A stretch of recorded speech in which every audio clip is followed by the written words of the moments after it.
ಇದು ಒಂದು ಶಿಲೀಂಧ್ರ, ಇದು ವಾತಾವರಣದಿಂದ ಬಂದಿರೋದು. ಪ್ರಮುಖ ಕಾರಣ ನಮ್ಮಲ್ಲಿ ಈಗ ಒಂದು 7-8 ವರ್ಷದ ಅತಿಯಾದ ಮಳೆ ಬೀಳ್ತಾ ಇದೆ. ಈ ಸಾವಯವ ಗೊಬ್ಬರ ಅತಿಯಾದ್ರೆ ನಮ್ಮ ಮರದಲ್ಲಿ ಸಿಹಿ ಅಂಶ ಜಾಸ್ತಿ ಆಗ್ತದೆ. ಆವಾಗ ಈ ಕ್ರಿಮಿಕೀಟಗಳ ಬಾಧೆ ಜಾಸ್ತಿ ಆಗ್ತದೆ.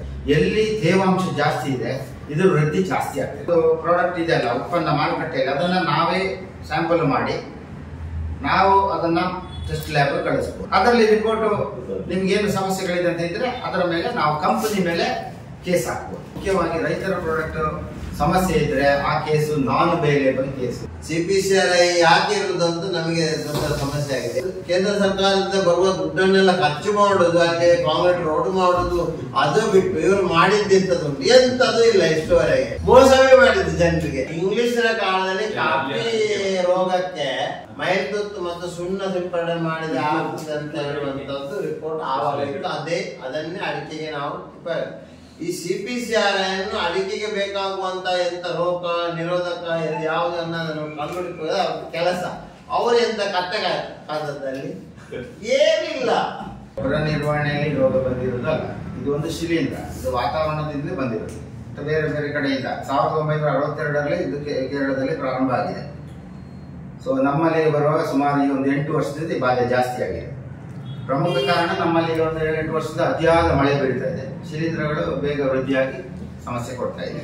ಇದಕ್ಕೂ ಪೋಷಕಾಂಶ ಅಥವಾ ನಾವು ಏನು ಗೊಬ್ಬರ ಕೊಡೋದಕ್ಕೂ ಏನು ಸಂಬಂಧ ಇಲ್ಲ. ಆದರೆ ಸರಿಯಾದ ಗೊಬ್ಬರ ಕೊಡದಿದ್ರೆ ರೋಗ ನಿರೋಧಕ ಶಕ್ತಿ ಕಮ್ಮಿಯಾಗಿ ಇದು ಸಮಸ್ಯೆ ಕೊಡ್ತದೆ. ಈಗ ಸಾವಯವ ಗೊಬ್ಬರ ಎಲ್ಲಿಂದ ತರಿಸ್ತಾರೆ, ಬೇರೆ ಕಡೆಗೆ ಆದ ಗೊಬ್ಬರಕ್ಕೆ ಬರ್ಬೋದ ಅಂತ ಕೆಲವರು ಹೇಳ್ತಾರೆ. 3 ಇಂಚ ಗೊಬ್ಬರ ಅಂದ್ರೆ ಈಗ ಎಷ್ಟೋ ಜನ ಈಗ ಅತಿಯಾಗಿ ಎಲ್ಲುಂಟು ಅಲ್ಲಿ ಆಡಿನ ಇಕ್ಕೆ ಕೋಳಿ ಗೊಬ್ಬರ ಹಾಕಿದ್ರಲ್ಲಿ ಅತಿಯಾಗಿದೆ ಅಂತ ಹೇಳುವಂತದ್ದು ಬರ್ತಾ ಇದೆ. ನಮಗೆ ಗೊತ್ತಾಗಿ ನಾವು ಮಾಡಿದಂತ ಇದರಲ್ಲಿ ಅದು ಎಲ್ಲೋ ಹೌದಾ? ಗೊಬ್ಬರದಲ್ಲಿ ಈಗ ಪರೀಕ್ಷೆ ಮಾಡಿರೋ ಯಾವುದೇ ಒಂದು ರಿಪೋರ್ಟ್ ಇಲ್ಲ, ನಾವು ಮಾಡಲಿಲ್ಲ. ಆದರೆ ಈ ಸಾವಯವ ಗೊಬ್ಬರ ಅತಿಯಾದ್ರೆ ಅಲ್ಲಿ ಸಾರಜನಕದ ಅಂಶ ಅಂದ್ರೆ ನೈಟ್ರೋಜನ್ ಅಂಶ ಜಾಸ್ತಿ ಇದ್ದು ನಮ್ಮ ಮರದಲ್ಲಿ ಸಿಹಿ ಅಂಶ ಜಾಸ್ತಿ ಆಗ್ತದೆ. ಹಿಂಗಾರ ಇರ್ಬೋದು, ಮರದ ಸಿಹಿಯಲ್ಲಿ ಇರ್ಬೋದು. ಯಾವಾಗ ಸಿಹಿ ಅಂಶ ಜಾಸ್ತಿ ಆಗ್ತದೆ ಆವಾಗ ಈ ಕ್ರಿಮಿಕೀಟಗಳ ಬಾಧೆ ಜಾಸ್ತಿ ಆಗ್ತದೆ. ಯಾಕಂದ್ರೆ ಅದಕ್ಕೆ ಅದು ಆ ಒಂದು ಸ್ಮೆಲ್ಲಿಗೆ ಬರುವಂತದ್ದು ಕೆಲವು. ಆವಾಗ ಬಂದಾಗ ಆ ಕ್ರಿಮಿಕೀಟಗಳಿಗೆ ಸಮಸ್ಯೆ ಇದ್ರೆ ಅದರಲ್ಲಿ ಫಂಗಸ್ ಬರ್ಬೋದು. ಇನ್ನೊಂದು ಗೊಬ್ಬರದಲ್ಲಿ ಬರ್ಲಿಕ್ಕಿಲ್ಲ ಅಂತ ಸಾಧ್ಯತೆ ಇಲ್ಲ. ಆದ್ರೆ ಇಷ್ಟರೊಳಗೆ ಯಾವುದೇ ಒಂದು ರಿಪೋರ್ಟ್ ಆದದ್ದು ಮಾಡಲಿಲ್ಲ. ಬೇಕಾದ್ರೆ ಇದ್ರದ್ದೊಂದು ರಿಪೋರ್ಟ್ ಮಾಡಿ ಟೆಸ್ಟ್ ಮಾಡಬಹುದು, ಆ ಶಿಲೀಂಧ್ರ ಗೊಬ್ಬರದಲ್ಲಿ ಇದೆಯಾ ಸಾಧ್ಯತೆ ವರ್ಷ ಇಲ್ಲದ್ದು. ಈಗ ಒಂದು ಕಳೆದ 3-4 ವರ್ಷದಿಂದ ಇಷ್ಟು ವ್ಯಾಪಕ ಆಗ್ಲಿಕ್ಕೆ ಅಲ್ಲ. ಈಗ ನೋಡಿ, ಕಳೆದ 3-4 ವರ್ಷದಿಂದ ಅತಿಯಾದ ಮಳೆ ಇದೆ. ಈಗ ಈ ವರ್ಷನೂ 6 ತಿಂಗಳಷ್ಟು ಮಳೆ ಬೀಳ್ತಾ ಇದೆ. ಎಲ್ಲಿ ತೇವಾಂಶ ಜಾಸ್ತಿ ಇದೆ ಇದು ವೃದ್ಧಿ ಜಾಸ್ತಿ ಆಗ್ತದೆ. ಸೊ ಈ ರೋಗ ಮುಂಚೆನೇ ಇತ್ತು, ಸ್ವಲ್ಪ ಇತ್ತು, 1 ಸೋಗೆ 2 ಸೋಗೆ ಇಷ್ಟು, ಅದು ಬಿದ್ದು ಹೋಗುವಾಗ ಹೋಗ್ತಿತ್ತು. ಅಲ್ಲ, ಈ ಬಯೋ ಪ್ರಾಡಕ್ಟ್ ಗಳು ಅಂತ ಹೇಳಿದೆಯಲ್ಲ, ಎಷ್ಟೋ ಈ ಒಂದು 5 ವರ್ಷ 6 ವರ್ಷದಿಂದ ಬರ್ತಾ ಇದೆ. ಈ ಪ್ರಾಡಕ್ಟ್ ಗಳಲ್ಲಿ ರೈತರಿಗೆ ಗೊತ್ತಿಲ್ಲದೆ ಈ ಶಿಲೀಂಧ್ರವನ್ನ ವಿಜ್ಞಾನಿಗಳೇ ಕಳಿಸ್ಕೊಡುವಂತ ಕೆಲಸ ಆಗಿದೆಯಾ ಅಂತ ಅವರೇ ಕಳಿಸ್ಕೊಟ್ಟು ಈಗ ಇದನ್ನ ನೋಡಿ ಅದನ್ನ ನೋಡಿ ಅಂತ ಹೇಳಿ ಪ್ರಚಾರ ಕೊಡ್ಲಿಕ್ಕೆ ಏನೋ ಅದಕ್ಕೆ ಅದರ ಯಾವುದೇ ಕೃಷಿ ಇಲಾಖೆಗಳಲ್ಲಿ ಅದರ ಯಾವುದೇ ಸಂಶೋಧನೆಗಳಿಲ್ಲ, ಕೇಳಿದ್ರು ಕೂಡ ಸಿಗ್ತಾ ಇಲ್ಲ. ಆ ಕಾರಣದಲ್ಲಿ ಅದೇ ಆ ರೀತಿಯಲ್ಲಿ ಏನಾದ್ರು ಆಗಿರ್ಬೋದು. ಅದಕ್ಕೆ ವ್ಯವಸ್ಥಿತವಾಗಿ ಮುಗಿಸುವ ಒಂದು ಸಂಚು ಇಲ್ಲ. ಇದು ಏನು ನೋಡಿ, ಒಂದು ಉತ್ಪನ್ನ ಮಾರ್ಕೆಟಿಗೆ ಬರ್ಬೇಕಂದ್ರೆ ಕೃಷಿ ಇಲಾಖೆಯಿಂದ ಅದಕ್ಕೆ ಪರ್ಮಿಷನ್ ತಗೊಳ್ಬೇಕು. ಬಯೋದಕ್ಕೆ ಯಾವುದೇ ಪರ್ಮಿಷನ್ ಇಲ್ಲ. ಹೇಳ್ತೀನಿ, ರಿಪೋರ್ಟ್ ಕೊಡಬೇಕು. ರಿಪೋರ್ಟ್ ಪರ್ಮಿಷನ್ ಕೊಡ್ತಾರೆ. ಎರಡನೇದು, ಕೃಷಿ ಇಲಾಖೆಯಲ್ಲಿ ವಿಜಿಲೆನ್ಸ್ ಡಿಪಾರ್ಟ್ಮೆಂಟ್ ಇದೆ, ಅಧಿಕಾರಿಗಳು ಬರ್ತಾರೆ. ಯಾವುದೇ ಹೊಸ ಪ್ರಾಡಕ್ಟ್ ಬಂದ ಅದನ್ನು ಸ್ಯಾಂಪಲ್ ಮಾಡಿ ತಗೊಂಡು ಹೋಗ್ತಾರೆ. ಅವರು ಅದನ್ನು ಟೆಸ್ಟ್ ಮಾಡ್ತಾರೆ. ಅವ್ರಿಗೆ ಡೌಟ್ ಇದೆ. ರೈತರ ಕಡೆಯಿಂದ ಜಾಸ್ತಿ ಏನು ಕಂಪ್ಲೇಂಟ್ಸ್ ಬಂದ್ರೆ ಕೂಡಲೇ ಅವರು ರಿಕವರಿ ಮಾಡಿ ಟೆಸ್ಟ್ ಮಾಡಿಸ್ತಾರೆ. ರೈತರ ಕಡೆಯಿಂದ ಏನೇ ಸಮಸ್ಯೆ ಬರದಿದ್ರೆ ರ್ಯಾಂಡಮ್ ಆಗಿ ಅಥವಾ ಎಲ್ಲ ಹೋದಾಗ ಒಂದು ಹೊಸ ಪ್ರಾಡಕ್ಟ್ ಕಂಡು ಅದನ್ನು ತಗೊಂಡು ಬಂದು ಖಂಡಿತವಾಗ್ಲೂ ಕೃಷಿ ಇಲಾಖೆಯವರು ಸ್ಯಾಂಪಲ್ ಮಾಡಿ ಟೆಸ್ಟ್ ಮಾಡ್ತಾರೆ. ಅವರಿಗೆ ಮಾಡಲಿಲ್ಲ ಅಂತ ಹೇಳ್ತಾರೆ.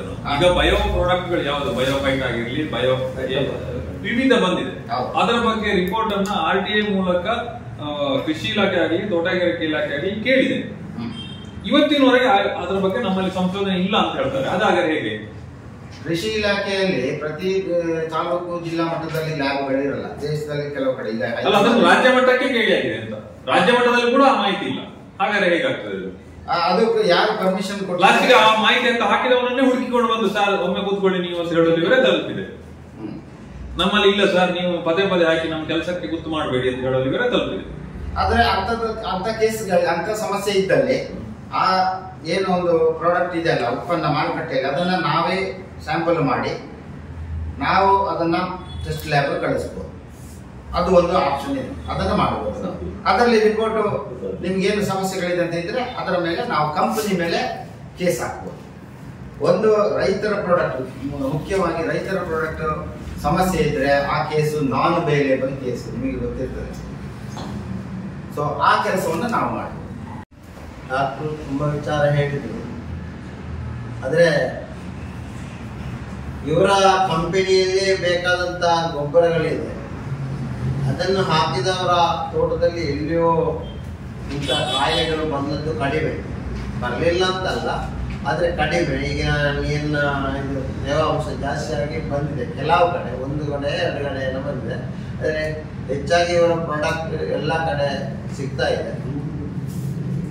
ಅದನ್ನು ಹೆಚ್ಚು ಜನರು ಉಪಯೋಗ ಮಾಡಿದ್ರೆ ನಮ್ಮ ರೋಗಗಳು ಸ್ವಲ್ಪ, ನಮ್ಮ ತೋಟಕ್ಕೆ ಬರುವಂತ ರೋಗಗಳು ಸ್ವಲ್ಪ ಕಡಿಮೆ ಆಗಬಹುದು ಅಂತ ನನ್ನ ಒಂದು ಅನಿಸಿಕೆ. ಮೊನ್ನೆ ನೆಕ್ಸರ್ಪ್ ಅಂತ ಒಂದು ಪ್ರಾಡಕ್ಟ್ ನಮ್ಮಲ್ಲಿ ಬಹಳ ಇದೆ, ಅದನ್ನು ನಾನು ಇವರಿಗೆ ಕಾಣಿಸಿದೆ. ನಮ್ಮ ಕೃಷಿ ಇಲಾಖೆ ಇದನ್ನು ಟೆಸ್ಟ್ ಮಾಡಿ ಇದರಲ್ಲಿ ಅಡಿಕೆಗೆ ಆಗ್ತದ ಎನ್ನುವುದನ್ನು ಕೊಡಬೇಕು ಅಂತ. ಆದ್ರೆ ಅವರ ನೆಟ್ಸರ್ಪ್ ನ ಆ ಕಂಪನಿ ಏಜೆನ್ಸ್ ಅವರ ಹತ್ರ ಅದು ಅಡಿಕೆ ಆಗ್ತದೆ ಅಂತ ಒಬ್ಬ ಧಾರವಾಡದ ಒಬ್ಬ ವಿಜ್ಞಾನಿ ರಿಪೋರ್ಟ್ ಕೊಟ್ಟಿದ್ದಾನೆ, ಅದು ಇತ್ತು ನನ್ನ ಕೈಯಲ್ಲಿ. ಹಾಗೆ ಇದನ್ನು ನಾನು ಕಳಿಸಿದೆ. ಅವರು ರಿಪೋರ್ಟ್ ಹೇಗೆ ಕೊಟ್ಟರು ಅಂದ್ರೆ 4 ತಿಂಗಳ ಕಳೆದ ಮೇಲೆ ಕೊಟ್ಟರು, ಇದು ಬೆಂಡೆಕಾಯಿಗೆ ಮಾತ್ರ ಇದಕ್ಕೆ ಆಗುದಿಲ್ಲ ಅಂತ, ಅಡಿಕೆಗೆ ಆಗುದಿಲ್ಲ ಅಂತ ಕೊಟ್ಟರು. ಆದ್ರೆ ಅವರು ಕಂಪನಿಯವರು ಕೊಟ್ಟದ್ದು ನಮ್ಮ ಹತ್ರ ಅದರಲ್ಲಿ ಅಡಿಕೆಗೆ ಆಗ್ತದೆ ಅಂತ ಒಬ್ಬನೇ 2 ಸ್ಟೇಟ್ಮೆಂಟ್ ಇದನ್ನು ಕೊಡ್ತಾರೆ, ರಿಪೋರ್ಟ್ ಕೊಡ್ತಾರೆ. ಅದು ನಮ್ಮ ಸರ್ಕಾರದ ಕೃಷಿ ಇಲಾಖೆಯಲ್ಲಿ. ಅದನ್ನೇ ನಾನು CPCRI ಹತ್ರ ತಗೊಂಡು ಹೋದೆ, ನೀವು ಅದಕ್ಕೆ ರಿಪೋರ್ಟ್ ಕೊಡ್ಬೇಕು ಅಂತ. ಅವರು ನೋಡದಾಗೆ ಮಾಡಿದ್ರು. ನಮಗೆ ಅದು ಬರುದಿಲ್ಲ, ಅದು ಕೃಷಿ ಇಲಾಖೆಗೆ ಸಂಬಂಧಪಟ್ಟದ್ದು, ನಮಗೆ ಅಲ್ಲ. ಮತ್ತೆ ಈ CPCRI ಯಾಕೆ ಇರುವುದಂತೂ ನಮಗೆ ದೊಡ್ಡ ಸಮಸ್ಯೆ ಆಗಿದೆ. ಯಾಕಂದ್ರೆ ಅವರು ಕೇಂದ್ರ ಸರ್ಕಾರದಿಂದ ಬರುವ ದುಡ್ಡನ್ನೆಲ್ಲ ಖರ್ಚು ಮಾಡುದು, ಅಲ್ಲಿ ಕಾಂಕ್ರೀಟ್ ರೋಡ್ ಮಾಡುದು, ಅದು ಬಿಟ್ಟು ಇವರು ಮಾಡಿದ್ದಂಥದ್ದುಂಟು ಎಂತದು ಇಲ್ಲ. ಎಷ್ಟುವರೆಗೆ ಎಷ್ಟೋ ವರ್ಷ ಆಯ್ತು ಅದು ಸ್ಥಾಪನೆ, ಮೋಸವೇ ಮಾಡಿದ್ದು ಜನರಿಗೆ. ಅದಕ್ಕೆ ಅದನ್ನು ಬಿಡಿ, ಇದಕ್ಕೆ ಇದನ್ನು ಬಿಡಿ ಅಂತ ಹೇಳಿ ಸರ್ಕಾರದಿಂದ ಎಷ್ಟು ಅನುದಾನವನ್ನು ತರಿಸಿ ಇಲ್ಲಿ ಬಕಾಸುರನಿಗೆ ನುಂಗಿದ್ದೇ ಹೊರತು ಬೇರೆ ಏನೂ ಆಗ್ಲಿಲ್ಲ. ಈಗ ನಿಮ್ಮ ತೋಟದಲ್ಲಿ ಸಣ್ಣದಲ್ಲಿ ಆಗ್ತಲ್ಲ, ಅದೆಲ್ಲ ಯಾರು ಮಾಡಿದ್ರು? ಯಾವ್ದು ಕುಬ್ಜ ಗಿಡ? ಅಡಿಕೆಯಲ್ಲಿ ಸಣ್ಣ ಮರದಲ್ಲಿ ಆಗ್ತಲ್ಲ 3 ವರ್ಷದಲ್ಲಿ ಯಾರು ಮಾಡಿದ್ರು? ಕುಬ್ಜ ಗಿಡಗಳಲ್ಲಿ ಕುಬ್ಜ ಗಿಡದಲ್ಲಿ ಅವರು ಮಾಡಿದ್ರು. ಒಬ್ಬೊಬ್ಬರಿಗೆ 10 ಗಿಡ ಕೊಡ್ತೇನೆ ಅಂತ ಹೇಳಿದ್ರು, ಎಲ್ಲವರಿಗೆ ಕೊಟ್ಟಿದ್ದಾರೆ. ಅದರಲ್ಲಿ 25ರಿಂದ 50 ಅಡಿಕೆ ಆಗ್ತದೆ ಒಂದೇ. ಇವತ್ತು ಸಂಸ್ಥೆ ನೋಡಿ ನಾಳೆ ಕೊಡುದಿಲ್ಲ, ನಮ್ಮ ಗೇರು ಬೀಜ ನೋಡಿ 18 ವರ್ಷದ ತಾಯಿ ಹಿಂದೆ ಮಾಡಿ 9 ವರ್ಷ 10 ವರ್ಷ ಅಲ್ಲ, ಅಡಿಕೆಗೆ ಅಂತ ಸ್ಥಾಪನೆ ಮಾಡಿದಂತ CPCRI ಅಡಿಕೆಗೆ ಮಾತ್ರ ಅಲ್ಲ, ಇಂಗ್ಲಿಷಿನ ಕಾಲದಲ್ಲಿ ಕಾಫಿ ರೋಗಕ್ಕೆ ಬಂದಂತ ಕಾಯಿಲೆಗೆ ಮೈಲ್ತುತ್ತು ಮತ್ತು ಸುಣ್ಣ ಸಿಂಪಡಣೆ ಮಾಡಿದ ಆಗ್ತದೆ ಅಂತ ಹೇಳುವಂತದ್ದು ರಿಪೋರ್ಟ್ ಆವಾಗ ಇತ್ತು. ಅದನ್ನೇ ಅಡಿಕೆಗೆ ನಾವು ಉಪಯೋಗ. ಈ CPCRI ಅನ್ನು ಅಡಿಕೆಗೆ ಬೇಕಾಗುವಂತ ಎಂತ ರೋಗ ನಿರೋಧಕ ಯಾವುದನ್ನ ಕಂಡುಹಿಡಿಯುವ ಕೆಲಸ ಅವರು ಎಂತ ಕಟ್ಟಕಾಲದಲ್ಲಿ ಏನಿಲ್ಲ. ಈಗ ಇವರು ನೋಡಿ, ಇವರು ಸ್ವಂತ, ನಾನು ಇವರನ್ನು ಹೊಗಳುದಂತಲ್ಲ, ಇವರು ಸ್ವಂತದ್ದನ್ನೇ ಮಾಡಿಕೊಂಡು ಇಂಥ ವಿಚಾರಗಳನ್ನು ನಮ್ಮಲ್ಲಿ ಹಂಚಿಕೊಂಡದ್ದು ಬಲ ನಮ್ಮ ಪುಣ್ಯ ಅಂತ ಹೇಳ್ಬೋದು.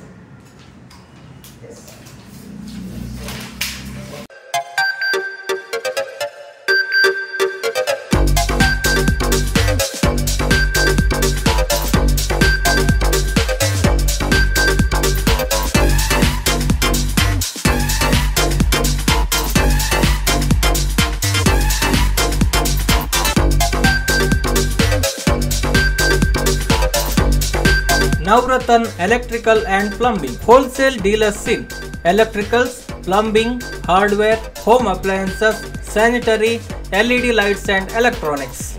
All brands electronics and electrical items are under one roof. Navratan Electrical and Plumbing, opposite Sachin Traders, Main Road, Darbe, Puttur.